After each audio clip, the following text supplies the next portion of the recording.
Hello दोस्तों, नमस्कार। स्वागत है आप सभी का हमारे यूट्यूब चैनल पैसे की बात में। दोस्तों, आरबीआई के पूर्व गवर्नर रघुराम राजन जी ने कहा कि पीएसयू को कॉर्पोरेट्स के हाथ में बेचना एक बहुत ही बड़ा मिस्टेक होगा। ये एक्चुअली 15 दिन पहले इन्होंने कहा था। मैं इस वीडियो को रिकॉर्ड कर रहा हूँ 15 दिन के बाद, और ये मुद्दा आज भी उतना ही ताजा है जितना कि 15 दिन पहले था। तो हम लोग इस वीडियो में इस बारे में चर्चा करने वाले हैं। हम लोग बहुत कुछ जानने वाले हैं इसके बारे में। तो हम लोग यहाँ पे एग्जैक्टली जानेंगे कि रघुराम राजन जी ने क्या कहा और इनके कथनों का काउंटर पार्ट क्या होगा। दोस्तों, आप लोग को पता होगा कि सोशल मीडिया में कुछ लोग ये बात कर रहे हैं कि सरकार बैंकों को अंबानी, अडानी या फिर बड़े उद्योगपति के हाथों बेचने वाली है। और रघुराम राजन जी ने भी ये कहा है कि बैंकों को कॉर्पोरेट्स के हाथ में बेचना सबसे बड़ा एक मिस्टेक होगा। क्योंकि क्या होता है दोस्तों, कॉर्पोरेट्स खुद बैंकों से लोन लेते हैं, और यदि ये खुद का बैंक चलाने लगे तो ये अपने ही बैंक से लोन लेने लगेंगे, जहां की उन बैंकों में पब्लिक का पैसा जमा होता है, और उन पैसा का यूज करके वो अपना खुद का फाइनेंस करने लगेंगे। और रघुराम राजन जी ने यह भी कहा कि आप कितना भी रेगुलेशन बना लो, इनको आप कंट्रोल नहीं कर सकते हो। देखो, अभी तक तो गवर्नमेंट ने कुछ भी नहीं कहा है कि बैंकों को कॉर्पोरेट्स के हाथों में बेचा जाएगा या फिर जो ऑलरेडी फाइनेंशियल सेक्टर में कंपनियां काम कर रही है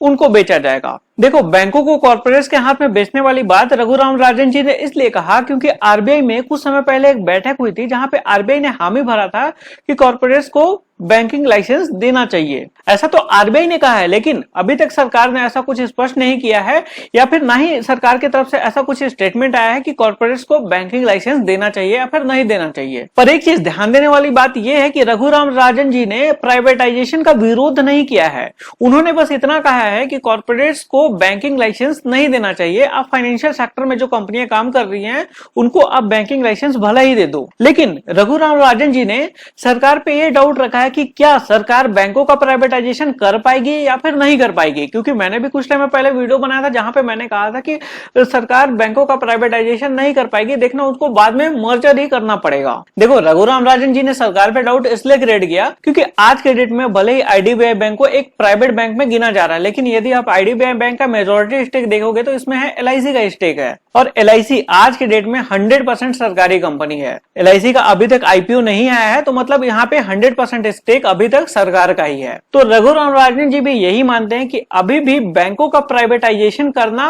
उतना आसान बात नहीं है। हो सकता है हमको आगे चल के और मर्जर देखने को मिले, या फिर हो सकता है कि कोई बड़ा प्राइवेट बैंक किसी छोटे सरकारी बैंकों को एक्वायर कर ले। जैसे कि मान लो आईसीआईसीआई बैंक महाराष्ट्र के अंदर में उसका ग्रामीण इलाकों में भी ब्रांच है, और बैंक ऑफ महाराष्ट्र का भी ग्रामीण इलाकों में काफी ज्यादा ब्रांचेस है। तो हो सकता है कि ICICI bank bank of Maharashtra को एक्वायर कर ले और अपना ग्रामीण एरिया में अपना प्रेजेंस ज्यादा बढ़ा ले। तो ऐसा हमें देखने को मिल सकता है। पर फिर भी यदि सरकार प्राइवेटाइज करने में सफल होती है तो रघुराम राजन जी ने कहा कि बैंकों को कॉर्पोरेट्स के हाथ में बेचना सबसे बड़ा मिस्टेक होगा। लेकिन एक बैंक हमारे पास में ऐसा है जो कि बहुत ही सक्सेसफुली तरीके से कॉर्पोरेट्स उसको चला रहे हैं, और वो बैंक है हमारा इंडोसिंड बैंक। ये यहाँ पे आई रहता है, तो इंडोसिंड बैंक इसका नाम है, और ये भारत का पहला प्राइवेट बैंक है, और इसको अभी भी कॉर्पोरेट्स चला रहे हैं। मैं आपको दिखाता हूँ विकिपीडिया इसका। तो आप यहाँ पे देख सकते हो कि मैं यहाँ पे इंडोसिंड बैंक का विकिपीडिया खोला हुआ हूँ, और यहाँ पे देख सकते हो यहाँ पे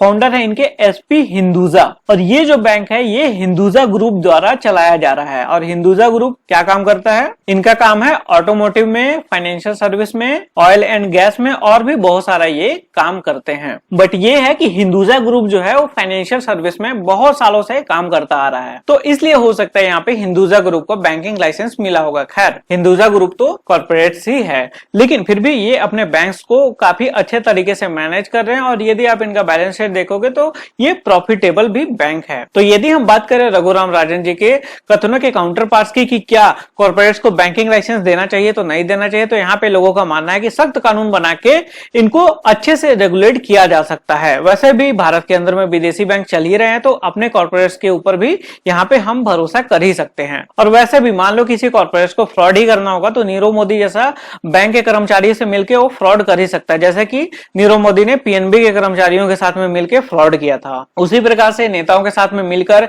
यदि किसी को बैड लोन लेना है तो ले ही सकता है, जैसे विजय माल्या ने आईडीबीआई बैंक को चूना लगाया गया था। खैर विजय माल्या आईडीबीआई बैंक से पहले एचडीएफसी के पास में गया था क्योंकि उसके फ्रेंड्स थे, तो एचडीएफसी ने बोला कि भैया दोस्ती अपने जगह है, धंधा अपने जगह है, और एचडीएफसी ने विजय माल्या को लोन देने से मना कर दिया था। तो इसके बाद फिर बाद में इन्होंने आईडीबीआई बैंक से लोन लिया था, और जो कि आईडीबीआई बैंक का आप लोग हालत देख ही रहे हो। देखो यहाँ पे रघु रामराजन जी भी सही है कि कॉर्पोरेट्स को बैंकिंग लाइसेंस नहीं देना चाहिए, लेकिन फिर भी लाइसेंस देकर के एक्सपेरिमेंट जरूर किया जा सकता है। खैर वीडियो पसंद आएगा तो वीडियो को लाइक कर दीजिएगा और इस वीडियो को शेयर जरूर कर दीजिएगा, और यदि आपका कोई सवाल या फिर सुझाव है तो नीचे कमेंट करके जरूर बताइएगा। और अभी बैंक प्राइवेटाइजेशन के बारे में जितने भी न्यूज आएंगे सारी न्यूज को मैं कवर करते रहूंगा, और साथ ही साथ इस चैनल पे अभी बहुत सारे पर्सनल फाइनेंस वाली चीजें आने वाली हैं, जैसे कि किस बैंक में अकाउंट खुलवाएं, कौन सा अकाउंट बेस्ट है, इस तरीके की चीजें यहाँ पे इस चैनल पे अभी मिलने वाली है आपको। तो चैनल को सब्सक्राइब कर लीजिएगा, और सब्सक्राइब करने के बाद में बेल आइकन को दबा दीजिएगा। इसके अलावा आप चाहें तो